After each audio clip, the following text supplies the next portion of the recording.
Do you ever get tired of your players arguing over who gets what piece of loot, where to go next, how much they should take the job for? Well, look no further, my friends. Today in this video, we're going to cover 4 roles for your players, setting your players up with specific responsibilities, taking the guesswork out of some of the more mundane decisions to be able to make some of these decisions easier, both at and above the table, as well as spread a little bit of the workload.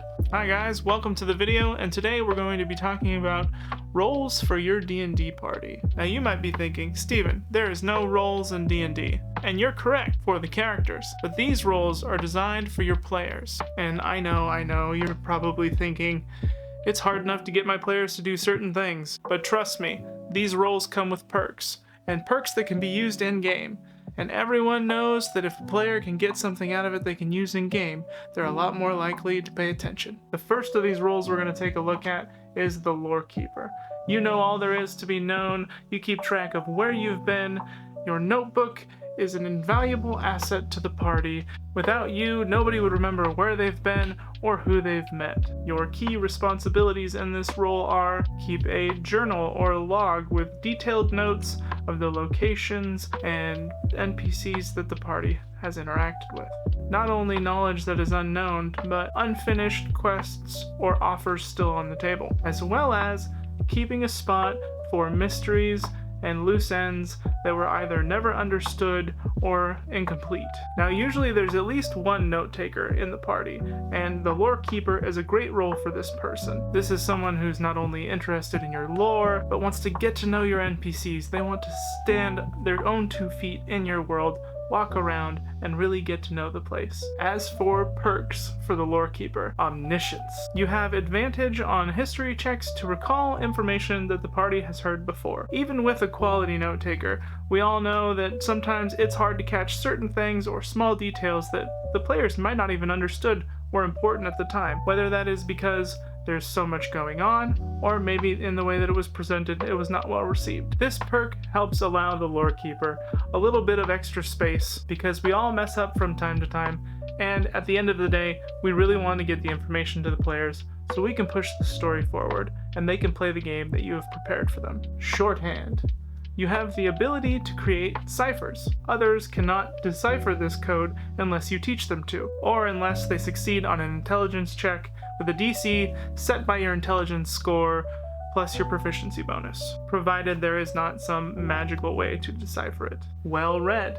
Now, this perk might not work for everyone's setting, but you have advantage to recall small settlements or locations that would not be marked on a major map. I enjoyed this one for my homebrew world because there are many open spaces on a larger map where you're not going to see some of the smaller towns and communities. This enables the players to have a little bit more fun when they're trying to search about for something, and it gives me the ability, when I really want to just toss something down, throw in a small village with maybe an adventure or an encounter with a problem to solve. Whenever I get the itch to just throw in something new that I might have found or an idea that just popped into my head. These responsibilities and perks fully round out the Lorekeeper, making it not only a fun role for the right player, but also a very beneficial one to be a part of the party. Next, we have the head. You're the head or the face of the party, keeping track of the party's goals and intentions as they move throughout the game. Without you, the party would roam place to place, killing mindlessly. Responsibilities. You keep track of the current quests that you are on and what are available, as well as the locations and what you need to do to get there. You're responsible for negotiating for a better salary before the quest is accepted, as well as in charge of making sure that the rewards are picked up upon completion. You are a mediator for inter-party conflicts as well as your party's conflicts with others. Now, for the head's perks. You can always find notice boards, inns, taverns, and other locations that will provide opportunities for you and your party. Inspiring speech. You can spend 10 minutes giving your players a speech, shoring up their resolve. When you do, choose up to 6 friendly creatures within 30 feet of you, of which can hear and understand you. Each creature gains temporary hit points equal to your level, plus your proficiency bonus. A creature cannot gain any temporary hit points from this effect again until after a long rest. Now you might be saying, Steven, isn't that mostly just inspiring leader? And yes, it is. This, not only flavorfully, but also mechanically, works really well for the head role, and plus, it just opens up more options to take other feats, giving the head a perk that allows them to really sit in that leadership role. Know their strengths. Once per long rest, you can delegate a task, skill check, or challenge to a certain party member.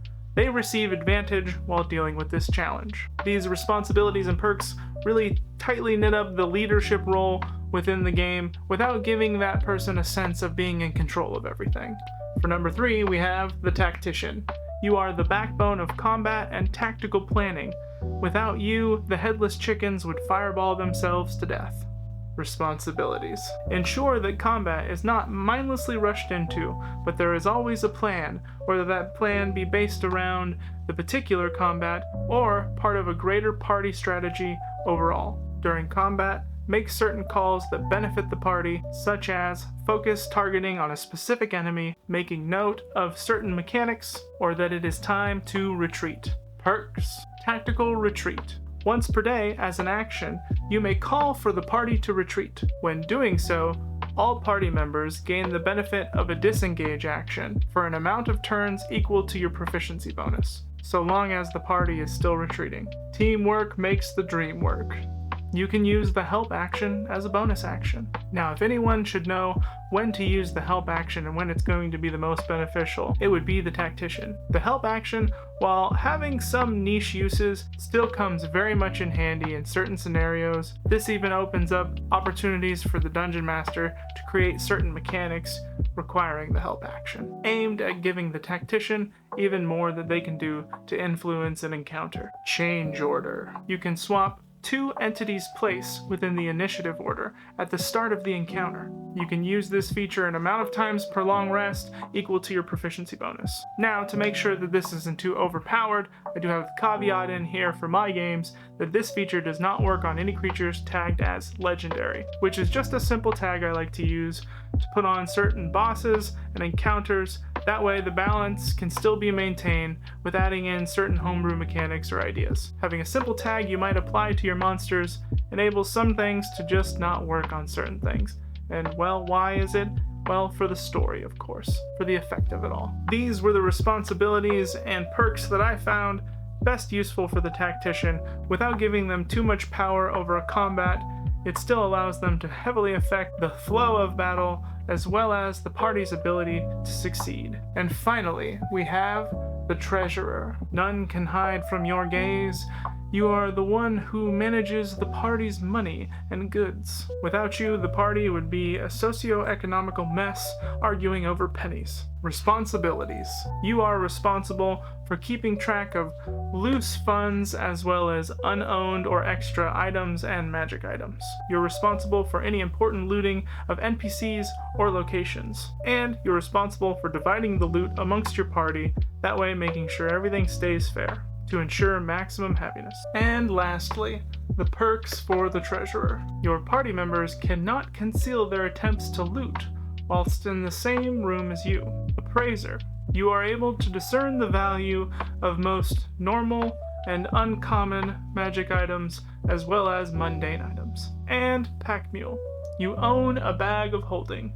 These responsibilities and perks lend well, giving that money-minded individual plenty to track, take care of, and decide on as well. And that's our 4 roles, but it doesn't have to stop there. Whether you have more players in your party and you just want everyone to have a role, or maybe one of these roles steps on the toes of another character. These kinds of things can be interchangeable. This is just meant to be used as an example to show you just what is possible when you want to spread out the work in your party. Other example roles could be things like the merchant, the party mom, the navigator, and much more. I just wanted to share with you something I put together for my group that they've had a lot of fun with, and be able to put out the inspiration for more ideas and more roles. Now keep in mind, these roles, while they can be a lot of fun and they can work really, really well, they take the understanding of every single party member. Not just the members of the party that are going to be taking on these roles, but everyone truly needs to understand and agree on what they mean, what their responsibilities are. And as I stated before, this is all optional. None of it's concrete. Feel free to change any of these as you see fit, add things, take things away, create more roles, merge roles together. These were just the 4 that I came up with to make sure everyone had something to take care of, helping all of us make sure that the game as a whole not only runs smoother, but every little detail is taken care of. These roles, and certain parts of them, don't have to be exclusive to the players. Sometimes bringing this concept into the party itself can create its own funny moments, as well as enact some of these responsibilities in character, adding to the roleplay of it all. Have you ever made any roles specific to your party? Did they receive any kind of perks for it? If so, let me know down in the comments below. And if you enjoyed this video, or found it helpful, leave a like, and don't forget to hit that subscribe button and hit the bell notification so you can catch us on the next one. Thanks guys, and we'll see you soon.